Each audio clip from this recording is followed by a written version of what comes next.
Ah, la stratégie de communication. En voici un mot qui est devenu un très gros mot lorsqu'il est utilisé à tort et à travers depuis de trop nombreuses années par des agences, par des communicants chez l'annonceur et bien évidemment des formidables copywriters, ghostwriters ou growth marketers qui sévissent sur LinkedIn. Alors aujourd'hui, pour commencer 2024 et pour surtout bien commencer cette nouvelle année, j'ai demandé à Agathe Veil, qui a cofondé avec son acolyte Fred Fougera l'agence Les Cogiteurs, une agence de DIRCOM pour les DIRCOM. Et bien justement, j'ai demandé à Agathe, qui après 15 ans de DIRCOMie, si je puis dire, a monté son agence et va vous parler enfin, avec des mots simples, avec beaucoup de bon sens, comme je l'aime, de la stratégie de communication.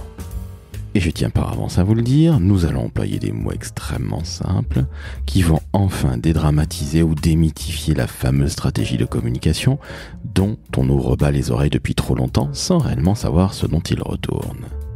Je vais simplement vous dire, puisqu'il va falloir que vous écoutiez l'épisode en entier, qu'il y a 4 piliers de la strat de com. Et puis, en liminaire ou en parallèle, appelez ça comme vous l'entendez, vous allez vous apercevoir que qui dit communicant, en agence ou chez l'annonceur, dit également courage. Je suis Laurent François, fondateur et dirigeant de l'agence Maverick, et croyez-moi, j'ai pondu des tonnes et des tonnes de recommandations stratégiques qui étaient à peu près lues en 2 secondes par les clients qui, globalement, se fichaient royalement de la strat de com. Alors, est-ce que c'est une bonne chose? Est-ce que c'est une mauvaise chose? Je vous laisse en juger. Mais surtout, écoutez bien cette masterclass d'Agathe Veil, et vous allez voir, votre vie sur la communication va changer, que vous soyez un vieux de la vieille comme moi, ou que vous soyez débutant. Très bonne écoute, en compagnie d'Agathe, et bien évidemment, meilleurs vœux pour 2024, en espérant que la communication soit prise au sérieux, et qu'elle se prenne aussi beaucoup moins au sérieux, par exemple avec les histoires de strat de com.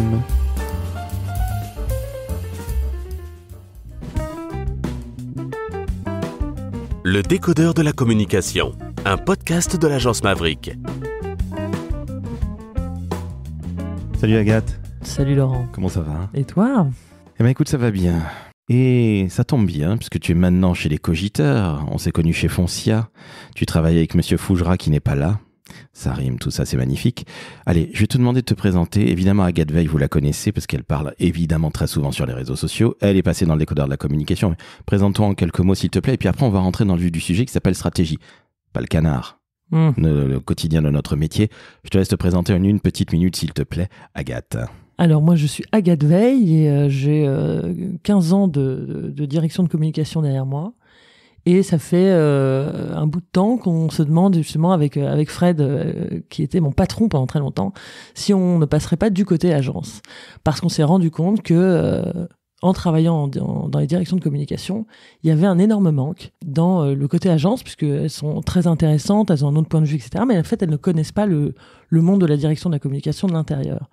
Donc nous, on a créé Cogiteurs, qui est une agence de DIRCOM au service des DIRCOM, et qui sont des DIRCOM, donc nous, qui nous mettons à disposition d'autres DIRCOM pour les accompagner, soit parce qu'ils manquent d'une compétence, soit parce qu'ils manquent d'une ressource.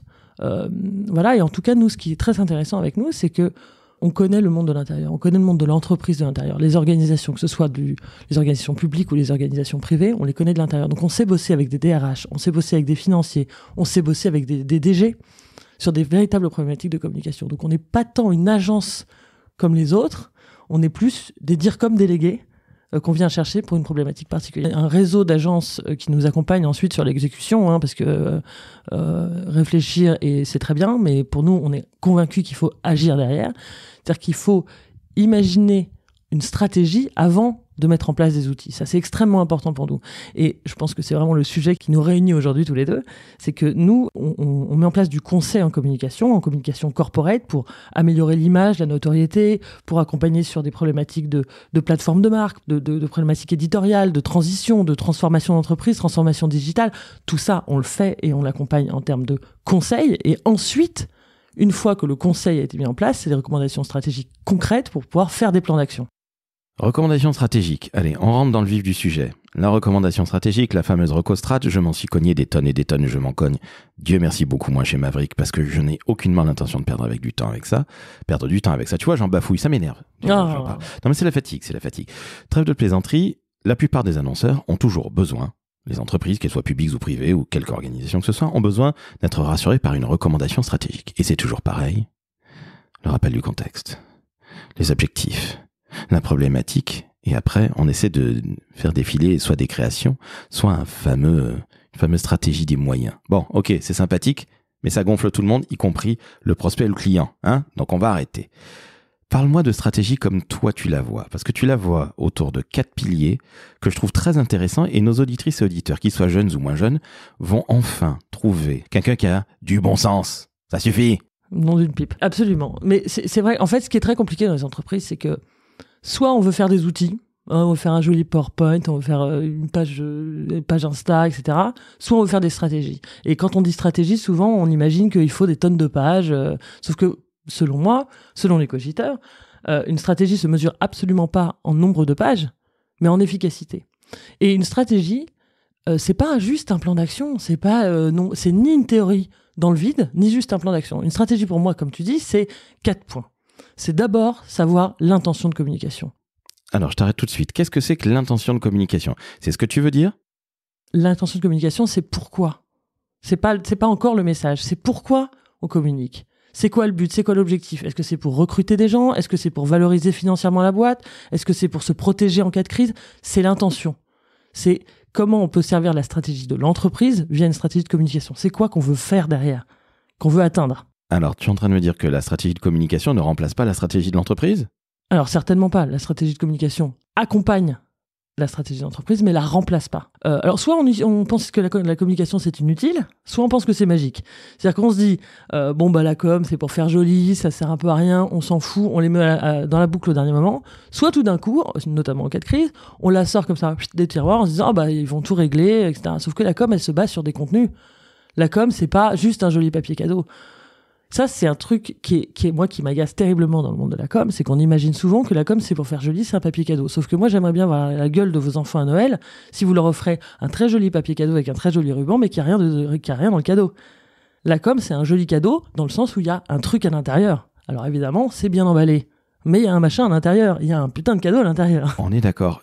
J'allais te poser une question qui peut paraître complètement cinglée. Dis-moi tout. Mais est-ce qu'il t'est arrivé, de tomber sur des annonceurs qui devaient communiquer, qui voulaient communiquer, mais qui ne savaient pas du tout pourquoi. Au-delà de, on a besoin de recruter, on a besoin de booster notre image, on a besoin de vendre, etc. Ok, très bien. Mais j'ai l'impression, plein de gens qui ont des stratégies de communication de poulet sans tête. C'est-à-dire qu'il faut qu'on communique, donc on le fait. Oh oui, beaucoup. En fait, c'est marrant parce que, encore une fois, c'est très contradictoire. Soit on a des gens qui disent « Vivons heureux, vivons cachés, surtout ne communiquons pas, oh là là, quelle horreur !» Et alors, dans ces cas-là, c'est presque pire que tout de nos jours parce que j'ai envie de vous dire, je leur dis une seule chose, je leur dis « De toute façon, quelqu'un prendra la parole. Donc, si c'est pas vous, vous laissez les autres parler à votre place. » Donc ça, c'est un vrai problème. Soit, effectivement, c'est « Oh là là, on se rend compte que le monde aujourd'hui, il est plein de communication, faut communiquer. » Sauf qu'on sait absolument pas pourquoi. Donc, on fait des mauvais outils, on est sur les mauvais timings, les mauvais messages, les mauvais canaux. Et au pire, c'est du temps perdu, de l'argent perdu. Enfin, au mieux, c'est pas au pire. Au mieux, c'est du temps perdu, de l'argent perdu, ce qui est déjà un problème. Au pire, c'est des messages qui sont à côté de la plaque, qui sont graves et qui peuvent fabriquer des détracteurs. Donc, communiquer, c'est comprendre qu'il faut communiquer, c'est très bien. Sentir, et ça, moi, je suis très contente quand les directeurs généraux ou directrices générales ou de présidentes de boîtes se rendent compte qu'à un moment donné, ils n'ont pas communiqué pendant longtemps, mais qu'il y a une ère de la communication, mais confiez-la à des professionnels. Faites pas ça n'importe comment, parce que ça risque d'être encore pire. Donc, il y a un moment donné, oui, se rendre compte qu'on communique, avoir la sensation qu'il faut communiquer, c'est très bien, mais on ne dirige pas une entreprise avec des sensations et des sentiments. On le dirige sur des expertises et des compétences. Donc, si vous êtes responsable de com ou DG ou président ou présidente et que vous avez la sensation qu'il faut communiquer, prenez des professionnels de communication. Si vous avez le sentiment que vous avez une dent qui va pas bien, vous allez pas l'arracher vous-même, vous allez chez le dentiste, vous prenez un expert. C'est pareil pour la communication. Sauf que la com a toujours été très longtemps, et c'est encore le cas je pense, pas considérée comme une expertise. Ça a été considéré comme un truc que les gens avaient en plus. T'aimes bien téléphoner, t'aimes bien la com. Insupportable. Parce qu'on confond, je pense que le mot communication, pardon, hein, tu me dis si je parle trop, mais je pense que le mot communication, il est très galvaudé. Et en plus, aujourd'hui, avec les médias et la politique, c'est un mot qui est presque devenu un gros mot. Et ça, c'est un vrai problème pour nous, les communicants, parce que justement, c'est devenu un mot, faire de la com. Il fait de la com, ça veut dire il fait dans le vide, il dit un truc dans le vide. Ça, c'est un énorme problème. Ça veut dire qu'il est en train de brasser de l'air, ou il ou elle brasse de l'air. En com politique, c'est un coup de com. C'est absolument insupportable. Et en effet, tu as raison, ça nous tire une balle dans le pied.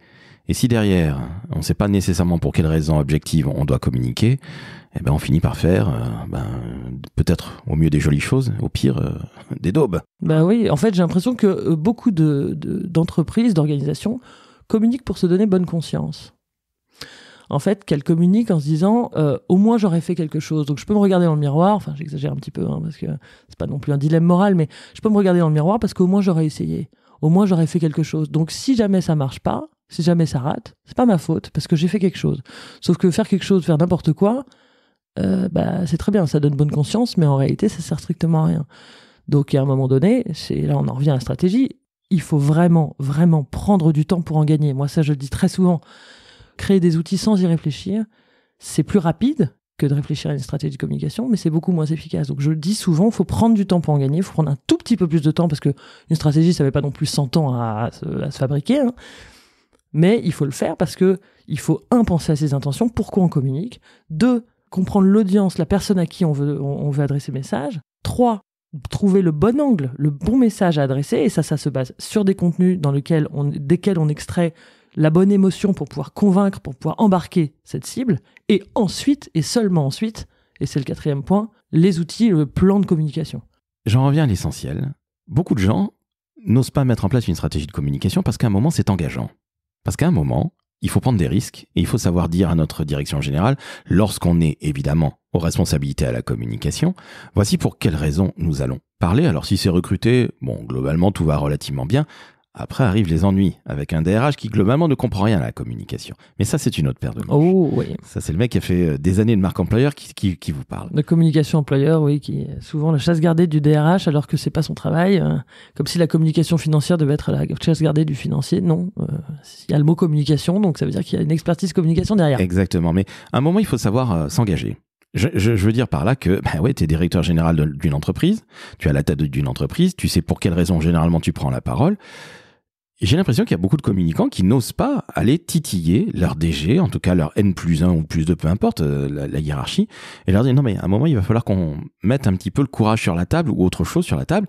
Et c'est là que patatras, on a toujours peur de faire une erreur ou de se faire virer. À un moment ça suffit là. Je suis super d'accord avec toi, et moi j'ai l'habitude de dire que communiquer c'est décider. Et décider c'est renoncer aussi. Absolument. Donc, il y a un moment donné, effectivement, il faut avoir du courage. Communiquer, c'est pas tout dire. Moi, je dis aussi, je suis dans mes petites phrases, hein, je dis souvent, si on dit tout, on dit rien. Et en fait, ce qui est compliqué, c'est que souvent, le métier de communicant a été un peu comparé au métier de journaliste. Et en fait, le journalisme, c'est de l'information. Donc, effectivement, le journaliste, alors évidemment, il choisit ses angles, il choisit ses attaques, il choisit ses sujets, mais le principe fondateur du journalisme, c'est la transparence, et c'est donc de tout dire. Un communicant, non, il doit pas tout dire. Il doit décider de ce qu'il doit dire. Il doit décider des priorités. Il doit décider de choisir, de renoncer à certains sujets. Il y a un moment donné, on est tous comme ça. Quand on lance un produit, quand on crée une campagne de communication, quand on crée une marque, etc., on a envie de tout dire parce que c'est notre bébé, parce que c'est notre stratégie, parce qu'on a bossé pendant je ne sais combien de temps sur telle politique RH, sur telle stratégie commerciale, on s'en fout, peu importe le sujet. Donc on a envie de tout dire, c'est normal. Et c'est là que le communicant est extrêmement important parce qu'il est plus indépendant et expert et que c'est lui qui va aller choisir à l'intérieur de ça le bon sujet à aborder, le bon angle. Et en fait, c'est ça qui est très compliqué, c'est que c'est un métier de courage, hein, en fait, métier de communicant, c'est sûr. Alors, on n'est pas sur un théâtre de guerre, hein. Le mot courage il est peut-être un peu excessif aussi, mais j'y tiens quand même parce que c'est effectivement un métier où on a appris trop souvent aux communicants à dire oui à tout. Mais un bon communicant, il dit non à la plupart des choses qu'on lui demande. Il dit non, mais voilà ce que je te propose. Non, mais explique-moi ton besoin. Ok, tu m'as expliqué ton besoin, voilà ce qu'on va faire. C'est un conseil en interne. Le communicant, le responsable ou le DIRCOM, c'est exactement comme en agence de mon côté et du tien maintenant, c'est qu'à un moment, tu vas donner un conseil. Absolument. Tu me parles de ça, bonne idée, voici ce que je ferais. Qu'en penses-tu ? Est-ce que c'est facile à vivre dans une grande entreprise ou dans une grande organisation, ce genre de choses-là? Parce que on a souvent tendance à dire, bon, je vais dire oui pour que je me débarrasse de Jean-Étienne qui est un peu casse-bonbon. Et puis en fait, Jean-Étienne y revient parce que finalement, il y tient à son cadeau de Noël. Et puis surtout le beau papier cadeau. C'est facile à vivre, ce genre de choses-là? Non, c'est évidemment pas facile à vivre parce qu'en plus, c'est effectivement un métier, le métier de communicant, où tout le monde pense qu'il sait quelque chose sur la com. Moi, j'irai jamais donner mon avis à un financier sur sa stratégie, sur son EBITDA, je sais même pas ce que ça veut dire, j'utilise des mots, je sais même pas ce que ça veut dire. Non, je plaisante. J'irai jamais donner mon avis. La communication, tout le monde considère qu'il peut le faire, et c'est un métier qui est considéré comme rigolo, comme fun. Et du coup, c'est un peu souvent en codir ou en comex, ça je l'ai vécu plein de fois, c'est le dernier sujet. Donc c'est avant de déjeuner, c'est le sujet léger, c'est marrant, etc. Et donc effectivement, c'est pas considéré comme une vraie compétence, une vraie expertise, c'est considéré comme une récréation. Et donc, arriver et essayer de convaincre, essayer de se faire respecter là-dedans, c'est extrêmement compliqué. Arriver à dire non face à un codir qui dit il faut faire ça, c'est extrêmement compliqué. Moi, ce que je dis souvent, c'est arrêter de demander leur avis aux gens parce que sinon, ils risquent de vous le donner. Donc, je pense qu'un communicant ne doit jamais demander son avis aux gens, y compris au codir et au comex. Ça ne veut pas dire qu'il ne faut pas solliciter les experts en amont de la construction de sa stratégie. Je vais faire une stratégie sur le recrutement, l'image employeur. Évidemment, je vais consulter des RH de terrain, des candidats, le DRH, la DRH, évidemment. Par contre, une fois que j'ai mis en place la stratégie, je ne demande pas son avis. C'est hors de question. De la même manière qu'il n'y a pas à demander un avis sur la stratégie financière. Aucun DAF ne m'a jamais demandé mon avis sur ça. Donc je ne lui donne pas. Donc ne demandez pas leur avis aux gens, sinon ils risquent de vous le donner. Alors on est bien d'accord, c'est un peu la grosse problématique des gens qui veulent faire finalement un plaisir à tout le monde. Et à un moment, un directeur de la communication, c'est un dirigeant. J'insiste. Et c'est pour ça que je suis un peu plus brutal que toi, parce que moi je suis du côté entrepreneuriat et toi tu l'es aussi. Tu as longtemps été salarié et maintenant tu es du côté entrepreneuriat avec Fred.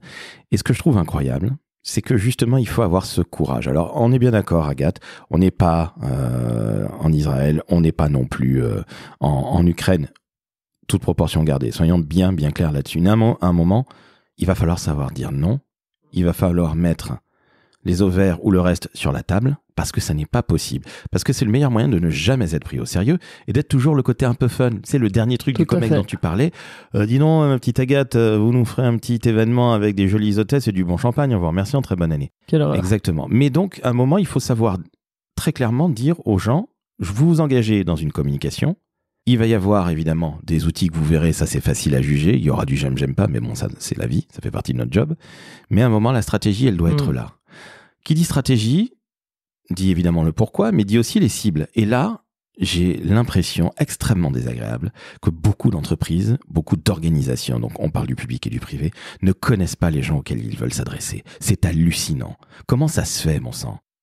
Alors, c'est une très bonne question. J'ai été confronté, et ça m'a toujours, mais complètement perturbé, parce que c'est quand même censé être des gens qui réfléchissent, à des codires ou des comex qui s'expriment selon leur point de vue. Je n'ai jamais compris ça. Ma grand-mère, elle disait « chacun son mauvais goût », j'adorais cette phrase. Tout le monde a un avis, tout le monde a un goût, mais en fait, on s'en fout. En communication, c'est pas le goût qui compte, c'est l'efficacité. Et ce sont des gens dont le métier et dont le travail au quotidien, c'est d'être efficace et pour la meilleure productivité d'entreprise. C'est quand même le but 1, c'est ça. Le but numéro 1, c'est ça. Et ce sont des gens qui, malgré tout, nous disent t'as fait ça en bleu, non, moi je préfère le rouge, je préférais faire en rouge. On s'en fout complètement que tu préfères en rouge puisqu'on s'adresse pas à toi.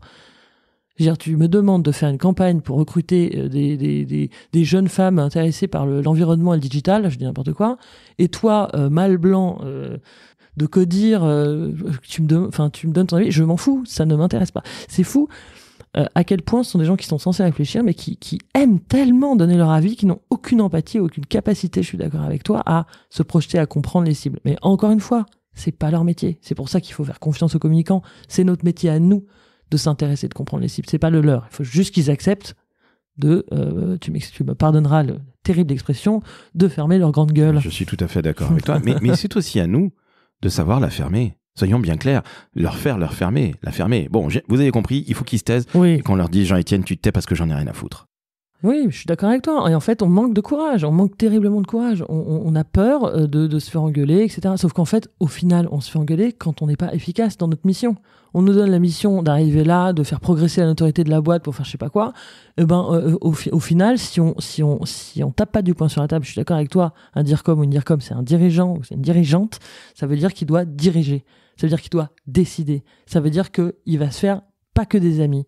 Mais on s'en fout, on n'est pas là pour se faire des amis, on est là parce qu'on a une mission et qu'il faut la remplir. Sinon, si on passe notre temps à vouloir faire plaisir à tout le monde, on aboutit à un consensus mou. Et il n'y a rien de pire en communication qu'un consensus mou, parce que sinon, on dit la même chose que tous nos concurrents, et donc il suffit de changer le logo, et en fait, on ne sait même plus dans quelle entreprise on est. Merci bien, pas pour moi. Notre job, c'est justement de faire en sorte que nos clients ne ressemblent pas à ceux d'en face ou d'à côté, les concurrents.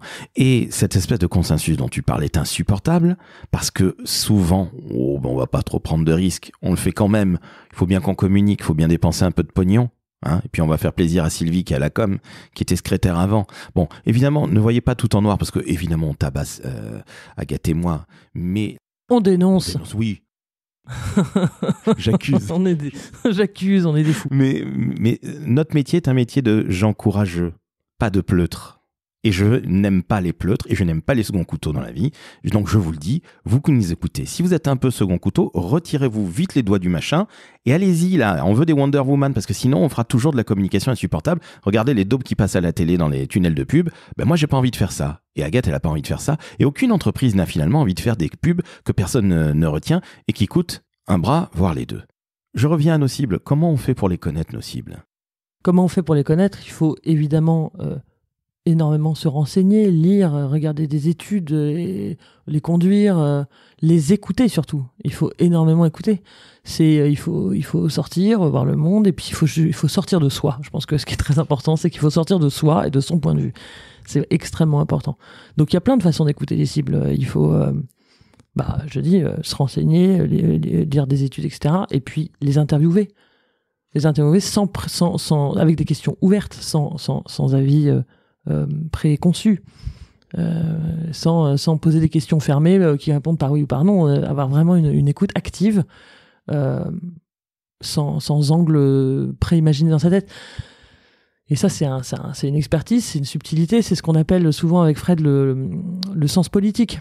Alors, le sens politique, on utilise ce mot-là, alors il est un peu galvaudé, parce que c'est pareil, le mot politique, on imagine que c'est politique dans le sens politicien, mais c'est un sens de la diplomatie, c'est un sens de la subtilité, c'est un sens de perception, d'empathie.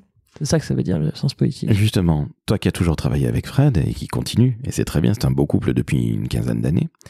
Je rappelle, je crois que tu étais stagiaire quand tu l'as connu, c'est ça ? Oui, je l'ai obligé à me prendre en stage et... Il a accepté puisque je l'oubliais. Et puis après, finalement, il m'a bien aimé, faut croire. La preuve en est. Brave garçon. La preuve en est. On le salue au passage. Oui, il est au Japon. Coucou. Coucou Fred. Est-ce qu'il t'est arrivé justement dans toutes tes expériences, parce que tu as fait des métiers très différents, en tout cas des secteurs très différents. Tu as fait du pétrole, Foncia dernièrement. Tu es passé par Elior, donc la Resto Collective. T'est-il arrivé ? L'ingénierie, Altran, le secteur bancaire, Société Générale. Absolument. Donc, tu en as vu des secteurs. Oh oui. À chaque fois, est-ce que tu es allé justement pour connaître ces cibles, tes cibles ? Est-ce que tu es allé sur le terrain ? Essentiel, évidemment. Évidemment, aller sur le terrain. Parce que, et d'ailleurs, c'est quelque chose qui est assez courant dans les entreprises. On reproche souvent les tours d'ivoire des services support, comme on dit, même si je déteste ce mot, service support. Je pense que ça devrait être des services stratégiques plutôt que des services support.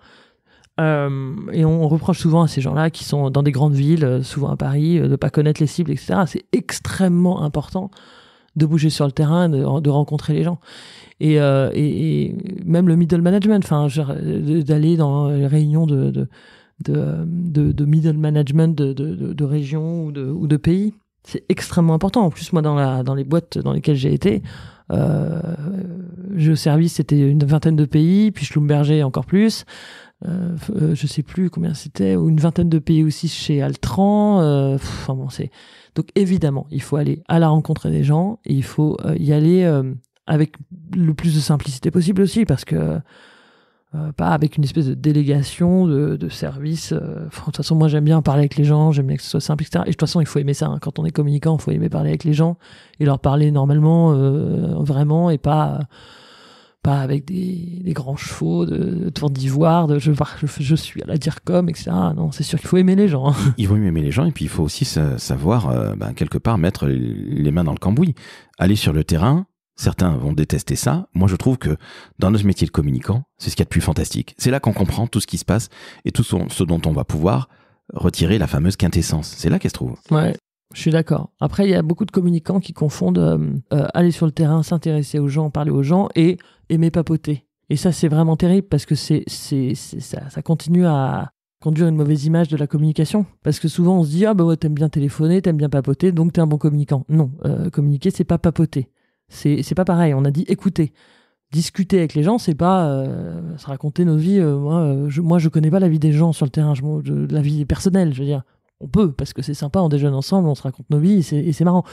Mais connaître les gens, c'est connaître leurs conditions de travail, leur métier au jour le jour, quoi ils font face, quelles sont les problématiques vraiment du terrain. C'est pas savoir ce que tu as offert à ton enfant à Noël, etc. Donc ne confondons pas écouter et papoter. Merci. On est bien d'accord. Communiquer, c'est pas simplement avoir de la tchatch. Oh no. Communiquer, c'est avant tout écouter. On a 2 oreilles et une bouche, donc autant s'en servir dans la juste proportion de la nature qui nous a fait. 3e grand point, alors qui est encore plus complexe. On a parlé évidemment du pourquoi, la raison pour laquelle on va communiquer. On vient de parler de nos cibles, les gens auxquels on va s'adresser. 3e point, l'angle.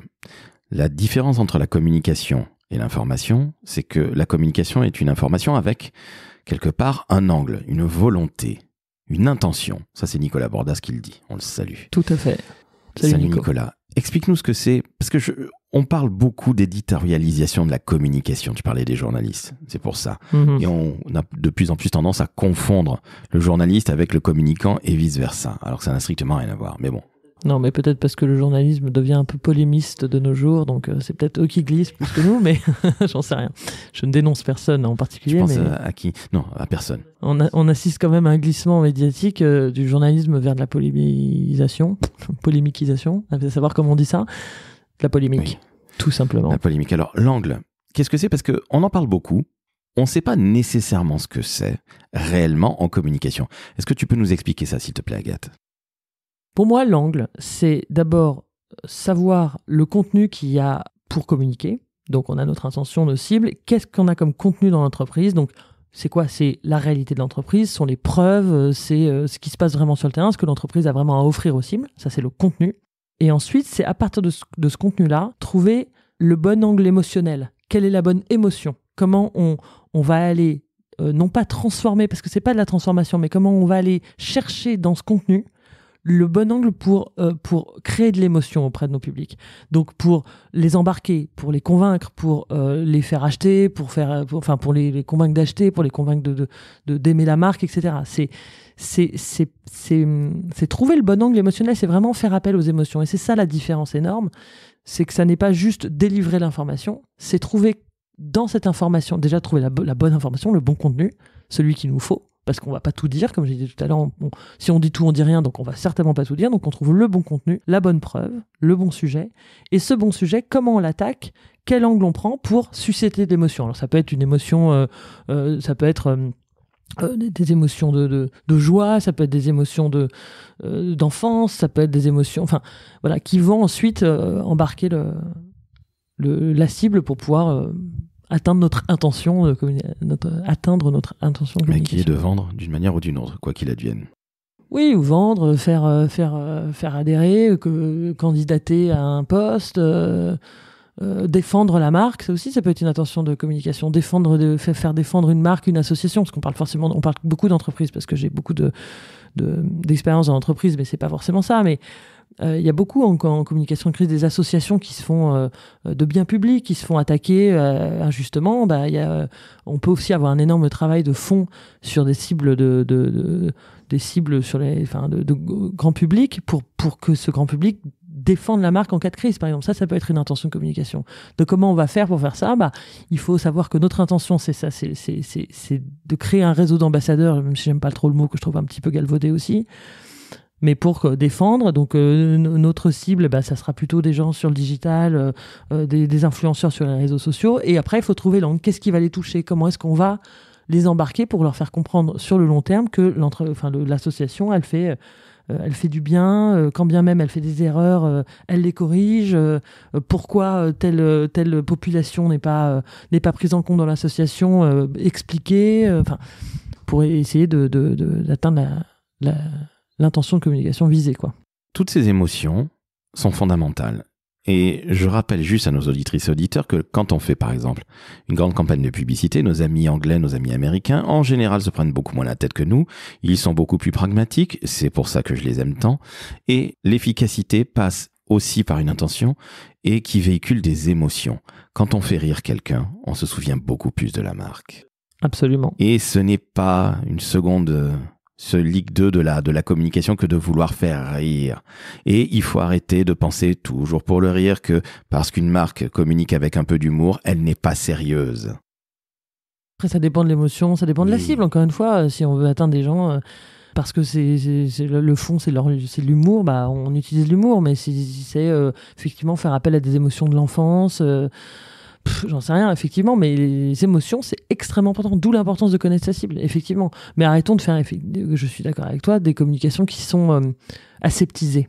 Je pense que c'est, au-delà de l'humour, qui est vraiment important, et je sais que moi, j'aime ça, c'est arrêtons de faire des choses aseptisées pour éviter de déplaire. Je crois que le sujet, il est vraiment là. C'est-à-dire qu'on est dans une ère où on a tellement peur de déplaire, tellement peur du bad buzz, qu'on va faire des choses plates. Mais justement... Agathe, on revient toujours à la même chose. Le courage. Le risque. Le risque. High risk, high return. C'est ce que disent les Américains. C'est ce que disent les Anglais. Tu vois, ils sont pas si mal. En France, c'est faites attention. Faites bien attention. Risquez pas tout. Mettez pas tous vos œufs dans le même panier.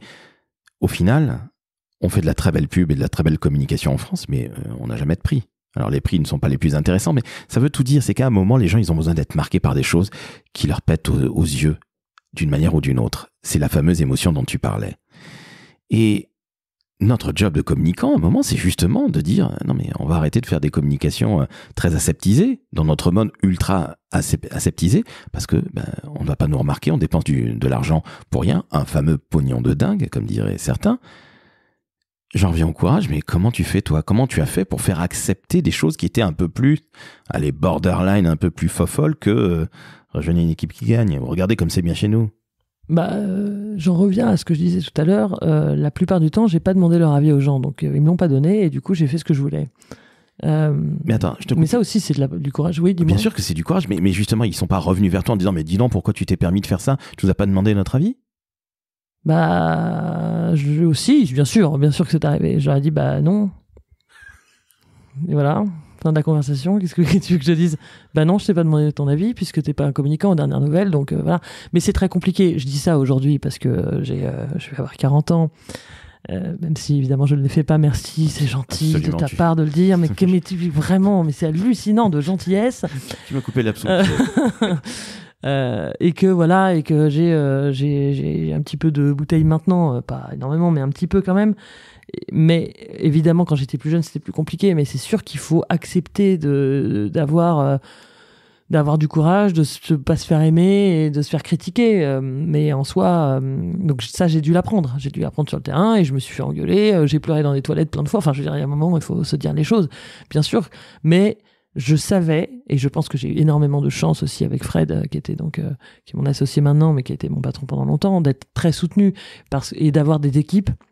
Parce que moi, j'ai dirigé des équipes pendant longtemps, très en soutien aussi, et avec une grande solidarité. Et en fait, quand on sait que ce qu'on fait, c'est pour bien faire notre boulot, on accepte de se faire engueuler, on accepte de se faire critiquer, on accepte de se faire humilier, parce que moi, ça m'est arrivé de me faire humilier par des codires, vraiment un peu sévèrement, par des gens, oui, bien sûr. Mais je pense que quand on sait ce qu'on veut faire et qu'on est bien soutenu par certaines personnes, faut avoir le courage de le faire. Et moi, ça m'est arrivé. D'être en réunion, quelqu'un me dit non mais c'est de la merde, ça va pas du tout, il faut faire machin. Je dis cette réunion va se terminer là. Se lever et dire je ne t'ai pas demandé ton avis, donc je ne veux pas que tu me le donnes. C'est moi qui suis en charge de la communication, qui est en direction de la communication. Donc je me fous complètement de ce que tu penses du sujet. Merci, au revoir, et surtout je me laisserai pas insulter. Donc salut. C'est sûr qu'il faut du courage pour faire ça. Clairement. Peut-être un peu d'inconscience aussi, j'en sais rien. Mais je pense que c'est ça aussi, diriger. Diriger, c'est accepter c'est Fred qui a sorti un bouquin il y a quelque temps qui s'appelle Le DIRCOM n'est pas un démocrate, et je pense qu'il a tout à fait raison.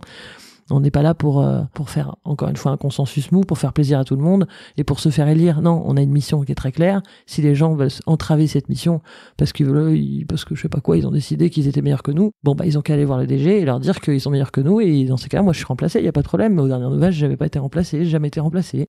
Voilà. Donc à un moment, il faut assumer, d'avoir du courage, il faut assumer ses positions, assumer ses choix. Et assumer ses erreurs, en fait, parce qu'on en fait. Aussi, bien sûr. Et évidemment, si on a peur systématiquement de faire des erreurs, bah on fait jamais rien. Donc ça, c'est sûr. Et moi, j'en ai fait des erreurs, j'en ai fait plein. J'ai fait des campagnes qui n'ont pas marché. J'ai fait des campagnes qui, juste avant de sortir, on se rend compte qu'il y a une faute gigantesque sur la première page. Bon, évidemment, on en a fait. Il y a un moment donné, on assume, tout le monde le fait.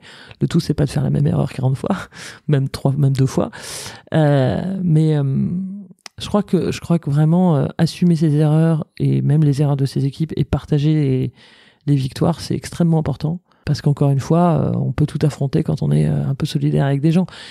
Il faut juste accepter qu'on peut se planter. Sinon, on prend pas de risque, et sinon, on fait de la merde. Franchement. Moi, je préfère faire un 10 sur 20 que faire un rien. Donc, que faire un 0, que de pas rendre ma copie, en fait. Oui. C'est ça aussi.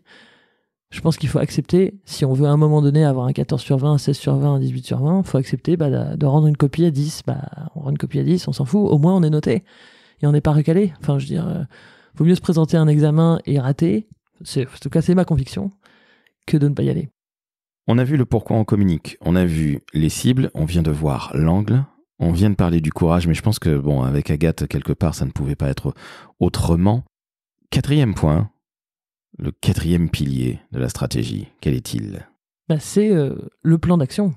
Parce qu'évidemment, et on le disait tout à l'heure, avoir une stratégie sans concret, ça ne sert strictement à rien. Donc, le plan d'action, les outils de communication font partie de la stratégie. C'est le dernier pilier. Mais c'est essentiel d'avoir les autres piliers avant. Et ça, c'est quoi ? C'est effectivement réfléchir aux outils de communication, quels canaux de communication, quel budget, quelles ressources nécessaires, donc ressources évidemment budgétaires, mais humaines également, quel timing de communication. Ça, c'est extrêmement important. Donc, une fois qu'on a élaboré l'intention, les objectifs, la cible et les angles et les messages à faire passer, c'est comment on le fait maintenant. Donc opérationnellement, comment on va faire ? Quels outils on met en place, etc. Alors, ce qui peut être des réseaux sociaux, des RP, événements, campagnes de publicité, c'est bien ce dont il s'agit. Hein. Absolument, Okay. tout à fait. Bon, qu'il n'y ait pas de mauvaise surprise. Donc, vous avez bien compris qu'au final, tout ce qu'on juge quand on est consommateur, ou quand on est d'ailleurs un professionnel de la com, ou pas, puisqu'on a la chance d'être jugé tout le temps par nos collègues et par les gens qui n'y connaissent rien, eh bien, ce n'est que la partie immergée de l'iceberg. Absolument. Et on vient de parler des 3 autres parties, alors beaucoup plus en détail, parce que je les trouve alors tout à fait fondamentales. Elles sont souvent oubliées, parce qu'on finalement, on a souvent tendance à dire il faut qu'on fasse un rapport annuel. Il faut qu'on fasse un PowerPoint. Mon Dieu. Sans arrêt. Il faut faire un petit plan de com dans l'urgence, une jolie affiche. C'est ça. C'est joli ou petit. C'est souvent des trucs qui vont bien pour les toutous. Ouais, exactement. C'est les enfants, exactement. Et les enfants. Tout à fait. Et c'est insupportable parce que nous ne sommes pas des enfants. Notre métier n'est pas un métier d'enfant. Et c'est pas non plus un métier de saltimbanque. Je le dis et je le redis, on n'est pas des saltimbanques corporate. On n'est pas des artistes. On n'est pas des buveurs de champagne. Non. Enfin, si, on en boit aussi, comme tout le monde. Mais c'est pas ça notre travail. Voilà, notre travail, c'est fini. On n'est plus dans les années 60-70 où on se mettait des mines pour avoir des idées et on avait la paire, il n'y en a pas 2. Bon, c'est fini. Dieu merci. Hein, aujourd'hui, c'est un vrai métier. Et depuis bien longtemps, la com est un métier. Finalement, dans ton métier, aujourd'hui, de co-directrice d'agence, la strat, c'est ce que tu préfères, Agathe ? Ah oui, moi j'adore ça. J'adore ça, le conseil d'une façon générale, la stratégie, c'est-à-dire... Et là, avec les clients qu'on a, c'est extrêmement intéressant parce qu'en fait, on arrive et on essaye vraiment de comprendre, de décortiquer leurs problématiques pour essayer ensemble de construire des intentions et servir la stratégie de l'entreprise. Et en fait, on se rend bien compte, c'est extrêmement valorisant parce que et on travaille avec des super responsables ou DIRCOM qui sont vraiment convaincus mais qui ont du mal en interne à faire passer ça. Et on se rend compte du nombre de temps, d'argent perdu dans des outils qui créent où ils n'ont jamais eu justement le temps, le recul nécessaire et soit les compétences, soit la légitimité en interne, hein, c'est souvent un problème de légitimité, pour dire à un moment donné, prenons un peu de hauteur et réfléchissons à pourquoi on fait les choses et est-ce que ce qu'on fabrique est vraiment utile. Et moi j'adore ça. J'adore ça parce que c'est... et pourtant je suis pas une fille de théorie, hein. Moi j'aime le concret, j'aime avancer. Et en fait c'est souvent ce qu'on...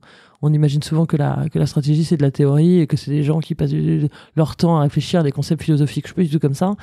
C'est au contraire comment on fait pour fabriquer des trucs qui servent à quelque chose.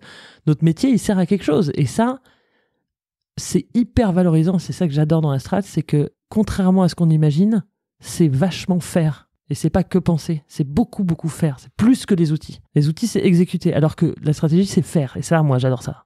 Je sais pas si tu vois ce que je veux dire. Je vois très très bien ce que tu veux dire parce qu'on a souvent l'impression que les gens de la communication sont souvent sur les réseaux sociaux, sont payés à faire du Facebook, du Twitter, du Instagram, du LinkedIn, etc. ou faire des événements ou des trucs jolis et rapides. Oui, en urgence surtout, merci. En urgence surtout, et briefer sur un coin de table, voire entre 2 étages d'ascenseur. Avec 1,50 €, s'il vous plaît.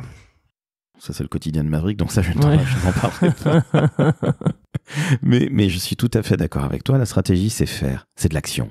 Oh oui. Et la stratégie n'est pas donc pondre des slides à gogo, qu'on soit en agence ou qu'on soit chez l'annonceur, public ou privé, peu importe. Ça n'est pas ça. C'est de l'action. Donc, agissez. Il y en a un qui disait oser. Ben, agissez. Allez sur le terrain. Rencontrer les gens, discuter avec eux. Vous n'êtes pas là pour discuter uniquement pour pour savoir ce qu'ils aiment comme sirop ou ci ou ça ou ce qu'ils auront, ce que leur gosse a eu à Noël, comme tu le disais. Il faut savoir les écouter. Il faut avoir des intentions. Il faut savoir où on veut aller un peu dans la vie. En tout cas, en tant que marque, pardon. Au final, ma bonne dame, Madame Veil. Dites-moi tout. Ça serait-il pas un peu beaucoup de bon sens? Oui, franchement, la communication, c'est beaucoup de bon sens, évidemment. Je pense que la communication, c'est un mélange de choses. C'est quand même un sens politique qu'on a ou qu'on n'a pas. C'est une subtilité diplomatique qu'on a ou qu'on n'a pas. Est-ce qu'on a le cerveau câblé pour aimer comprendre, pour aimer décortiquer, etc. Quand même, il y a quelque chose d'inné qu'on doit avoir quand on est communicant. Mais c'est énormément de bon sens et c'est énormément de travail, en fait. C'est beaucoup, beaucoup de boulot. C'est pas une idée, c'est ce que tu disais tout à l'heure, c'est pas une idée sur un coin de table, la com. Alors évidemment, il faut avoir des idées, il faut être créatif. Mais ce qui est très compliqué avec le métier de communicant, c'est un peu comme le métier d'architecte. C'est des métiers qui sont à la fois extrêmement créatifs et extrêmement mathématiques, en fait. On a l'idée que c'est que créatif et que c'est que la bonne idée, que c'est que le mot rigolo, l'accroche sympa, le visuel chouette, le bon point d'humour, etc. Mais en fait, c'est énormément de taf derrière. C'est beaucoup de plomberie, comme on aime à dire avec Fred. C'est beaucoup, beaucoup de plomberie, en fait. L'iceberg, c'est la très bonne analogie, hein, c'est exactement ça. C'est en fait, pour que le bout de l'iceberg il tienne debout, il y a des racines derrière. Bon, analogie, arbre, iceberg, on s'en fout, la terre, la mer. T'as compris. Non, mais on est bien d'accord, c'est exactement ça. C'est-à-dire que ce qu'on voit, la jolie affiche, justement, ou la belle campagne de pub, ou la belle campagne réseaux sociaux, peu importe, ou le bel événement, c'est avant tout de la réflexion, mais aussi beaucoup d'action. Et c'est tout ce qu'on ne voit pas. Et finalement, pour en arriver à faire une signature ou un bon mot, il a fallu des mois pour réfléchir en interne, avec ses clients qu'on a pu écouter, avec les collègues, pourquoi pas avec une agence ou des prestataires ou en tout cas des partenaires, pour arriver à ça. Et on se dit, ça a l'air facile. Bah oui. Un des meilleurs exemples, je trouve, c'est les relations presse. Les relations presse, faut pas imaginer que tout d'un coup, on est une entreprise et qu'on va faire un communiqué de presse alors qu'on n'a jamais parlé à un journaliste avant et que tout le monde va se précipiter dessus en disant c'est merveilleux, ça va faire la une de Libé, du Monde et du Figaro et de tout le monde. Eh ben non, les relations presse, c'est du temps, c'est du temps de relation, de pédagogie avec les journalistes pour essayer de leur expliquer. Ils reçoivent je ne sais combien de communiqués de presse par jour, donc si Agathe Veil tout d'un coup leur envoie un communiqué de presse alors qu'ils n'ont jamais entendu parler de moi, de toute façon ils vont même pas le lire. Donc quand bien même je serais Agathe Veil une marque connue, Apple, j'en sais rien, .com, ils ne le liront pas. Il faut qu'ils me connaissent, il faut que je sois crédible, que je leur ai apporté du contenu, une histoire. Faut pas que j'ai juste un truc à vendre, surtout pas. Donc c'est énormément de travail, de temps, pour qu'à un moment donné, quand on a quelque chose à dire et une histoire à raconter et pas un truc à vendre, j'insiste là-dessus sur la relation presse, c'est important, le journaliste, au moins il lit, il regarde, il nous appelle, il écoute et il essaie de voir s'il a une histoire à raconter derrière.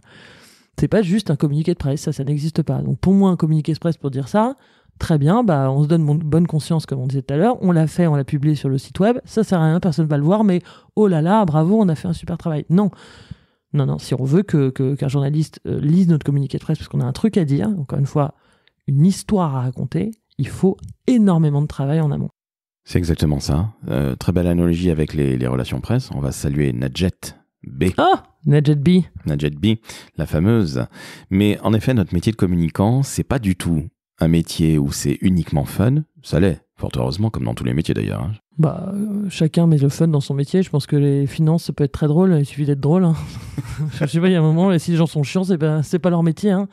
Et ça me fait toujours marrer, les gens qui disent « Ah, j'aurais bien aimé faire de la com, ça a l'air fun. » Bah, t'avais qu'à en faire. Enfin, qui t'a interdit, qui t'a obligé à faire un métier chiant? Personne, aux dernières nouvelles. Donc, si t'es fun, mets du fun dans ton boulot. Hein. Arrête de m'emmerder. On est d'accord. Mais il n'y a pas que ça, comme tu le dis très justement. On peut être fun en étant comptable. J'en ai connu 2. Oh oui. J'en ai connu 2, c'est pour te dire. Et au-delà de la blague, justement, c'est que notre métier, c'est énormément de boulot. Donc, si vous pensez que la com, c'est super sympa parce qu'on est créatif, hein, on voit souvent le métier de créatif en agence de pub, 99 francs ou je ne sais quelle connerie. C'est pas ça. Connerie. Voilà, exactement. C'est pas Mad Men. On n'est plus dans les années 60, on boit pas des whisky à 16h. On attend 18h. On n'est pas des sauvages quand même. Exactement. On arrête sur les clichés, les fantasmes. La com, c'est pas un métier vite fait où on te fait vite fait une affiche et un joli événement. 3, c'est beaucoup de travail. Donc si vous n'avez pas trop envie de bosser, si vous avez pas trop de courage, et si vous avez un cerveau qui est plutôt mal foutu, bah faites pas de la com. Ah non. Non, faites autre chose, ça c'est clair. Faites autre chose, exactement. Et en plus, c'est un métier qui est comme il n'est pas très légitimé, comme les gens le considèrent souvent comme un métier que tout le monde peut faire. Il faut aussi se charbonner et se remonter les manches pour crédibiliser le métier, quoi, et pour se faire entendre. Un directeur financier, il n'aura jamais quelqu'un qui dit on s'en fout, ton sujet c'est à la fin de la réunion, ah bah mince pardon on n'a pas eu le temps de le faire, machin, jamais. Alors qu'un communicant, il faut avoir un peu plus de qu'on appelle ça le truc quand on court là, tu sais, quand tu cours longtemps là, oui, ça s'appelle déjà ça, avoir du sport souffle. à la con là. Oui, je sais pas, je ne fais pas endurance. De l'endurance. Putain, dur. Oui, pardon, de l'endurance, mais évidemment. Et je rajoute aussi une chose importante qui me tient énormément à cœur. Notre métier est très féminin. Dans les comex, dans les codires, il y a beaucoup de messieurs et on a plutôt tendance à croire que la fille de la com, déjà, elle fait un métier pas très intéressant ou pas très important, les 5 dernières minutes. Ouais. Et en plus, si c'est une nana alors qu'il y a que des mecs, bah forcément, elle va raconter des conneries.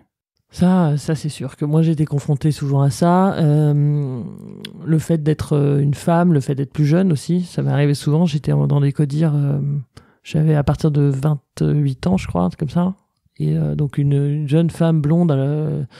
Donc voilà, il faut se remonter les manches parce que de toute façon, enfin je veux dire, je veux pas apprendre quoi que ce soit aux gens qui nous écoutent. Enfin en tout cas les femmes, à mon avis, ont toutes vécu ça. Quand on tape du poing sur la table, quand on est une femme, on est hystérique, alors que quand on tape du poing sur la table, quand on est un homme, on a des cojones, comme t'aimes à dire. Ça c'est vrai que c'est très compliqué, mais de la même manière, c'est pareil pour l'âge. C'est pareil pour la couleur de peau, c'est pareil pour les convictions politiques. Enfin, je veux dire, bon, évidemment, on ne sait pas pour qui on vote en regardant notre tête, alors qu'on sait si on est une femme et on sait si on est noir. Donc, c'est vrai que c'est des conditions de minorité, même si je ne compare pas les deux, c'est incomparable. Mais c'est des conditions de minorité qui sont complexes et qui font qu'on a un peu plus de boulot encore, de crédibilisation. Voilà. C'est d'autant plus important d'être courageux, c'est d'autant plus important de faire valoir ses convictions, parce que sinon on est relégué à un rôle d'exécutant et finalement on répond pas aux missions pour lesquelles on a été recruté, et donc en fait effectivement on sert à rien. Et donc au final, si vous avez été recruté et qu'au bout de 2 ans vous avez dit oui à tout le monde en faisant que des trucs absolument inutiles, bah oui, vous n'avez pas de résultat, donc vous restez la nana de la com qui sert à rien. Donc, à un moment donné, c'est vrai qu'il y a un énorme plafond de verre, c'est vrai que c'est compliqué, j'ai été confronté à ça, on a été toutes, je pense, confrontés, j'espère pas toutes, mais enfin, beaucoup, on a été confrontés à ça, mais on peut pas s'arrêter à ce truc-là, parce que si on s'arrête à ce truc-là, ben, on continue à véhiculer cette image-là. Alors, c'est facile à dire quand on a le soutien, c'est moins facile quand tous les jours on est humilié, donc c'est évidemment pas une leçon que je donne, mais c'est sûr que ça aide pas à s'écraser n'aide pas à la cause, hein, c'est sûr. Mais bon. Pas facile à faire. Non, mais je crois que de toute façon, le principe dans la vie, c'est de ne pas se laisser écraser. Surtout lorsque tu es issu d'une minorité, qu'il soit visible ou pas, comme on disait il y a quelques années. Donc, quand on est une femme, quand on est dans la com, quand on est dans une grosse boîte avec un comex où il y a que des mecs, eh bien, à un moment, si vous passez dans les 5 dernières minutes et que en plus ces mecs-là sont en train de regarder déjà leur mobile parce qu'ils ont la dalle ou parce qu'ils ont rien à faire de ce que tu fais, eh bien, ça va être difficile. Mais en même temps, soyons très très clairs, on fait le plus beau métier du monde, Agathe, on est bien d'accord. Ah, mais moi j'adore mon métier, c'est un super métier, c'est extrêmement intéressant, ça peut vraiment faire la différence dans une stratégie d'entreprise. C'est un métier qui touche à plein de choses, c'est vachement intéressant parce que quand on fait une campagne d'image employeur, on est avec les RH, quand on fait de la com financière, on est avec les DAF, quand on fait, je sais pas moi, de la com interne, quand on fait... Enfin, il y a de la com commerciale, on est avec le marketing. Enfin, c'est extrêmement intéressant, diversifié. Je trouve qu'il n'y a aucun jour qui est vraiment pareil. Le monde change évidemment de façon absolument incroyable. Évidemment, avec les réseaux sociaux, le glissement enfin même les glissements idéologiques, etc. Qui sont, je pense, à déplorer terriblement, mais en tout cas, des nouvelles consciences aussi qui se font sur des sujets sociaux qui sont extrêmement importants, le droit des femmes, la lutte contre le racisme, le handicap, les choses comme ça. Il y a aussi un éveil de ces consciences-là, et la com, elle est au cœur de ça. C'est hyper intéressant. C'est aussi des métiers de conviction, et moi je suis convaincue, moi qui suis pas je suis une femme convaincue, mais je suis pas une militante, dans le sens où je suis pas une militante d'association ou de terrain, je ne sais pas faire ça. Par contre, je suis militante interne dans les entreprises, et ça, j'adore ça. J'ai toujours aimé ça. Et c'est aussi notre rôle de communicant, d'aller tout d'un coup porter des convictions qu'on a, parce qu'on est à l'écoute du monde, je pense, quand on est communicant. Et donc, forcément, on est au cœur de bouleversements, et ces bouleversements-là, on peut les faire arriver dans l'entreprise. On a un rôle de transformation qui est énorme. Moi, j'adore mon métier pour ça.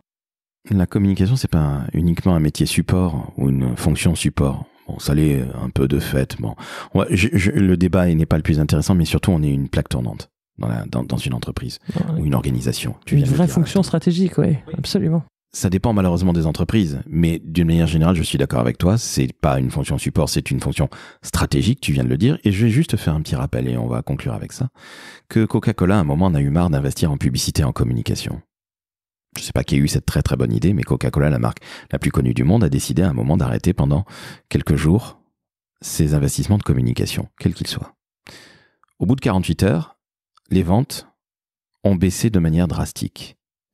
Ah ouais, je savais pas ça. Si. Donc, juste pour vous rappeler à quel point la communication est fondamentale, c'est que même quand on est une marque comme Coca-Cola, qu'on décide de couper le budget communication, eh bien, ça se sent sur les ventes.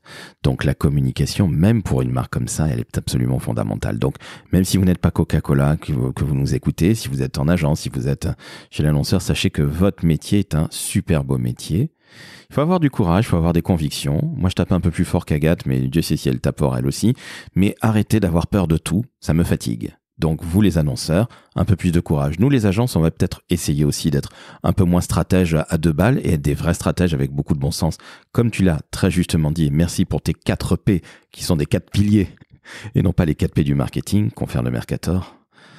Bref, vous venez d'entendre une jeune femme formidable, bientôt 40 ans. Pas si jeune du coup, mais formidable, je ne peux pas dire le contraire, je suis extraordinaire. Vraiment, on est bien souvent tous d'accord. Et vous remarquerez évidemment l'humilité d'Agathe qui fait son charme. La connerie surtout. Mais en tout cas, vous venez d'entendre une vraie masterclass, que vous soyez débutant ou pas débutant. Notre métier de communication, c'est un métier de bon sens, de conviction, de courage et bien évidemment de stratégie. Et la stratégie, c'est pas uniquement phosphorer toute la journée. On n'est pas en train d'hiberner en réfléchissant, on agit beaucoup. Le bon sens, et au final, ça finit par quoi ? Par des résultats. Vous vous rendez compte ? Merveilleux. Réfléchissez et agissez. Exactement. Donc, merci à toi, Agathe. C'était absolument passionnant. Merci, Laurent. Je t'en prie. Donc, chères auditrices, chers auditeurs, vous venez d'entendre une femme modeste. Foiré. À bientôt, Laurent. Je t'en prie, très humble. Donc, évidemment, vous abonnez au podcast Le Décodeur de la Communication. Vous mettez 5 étoiles sur Apple Podcast. Vous mettez 5 étoiles, évidemment, sur Spotify. Vous laissez un commentaire. Elle est formidable, Agathe. Quelle humilité, quel stratège. Vous pouvez laisser un message en disant « Il est vraiment formidable, Laurent. Quel stratège, quelle humilité. » Ah non, l'humilité. Que Dieu m'en préserve. Bref, allez, on arrête de déconner. Merci à toi. L'humilité, allez savoir. Voilà, on arrête. Parce que... Là, c'est la fatigue. Je crois qu'il est temps d'aller goûter. Bon, vous mettez 5 étoiles sur Apple, sur Spotify. Et merci encore à toi, Agathe. Salut Laurent. Ciao, ciao. À bientôt.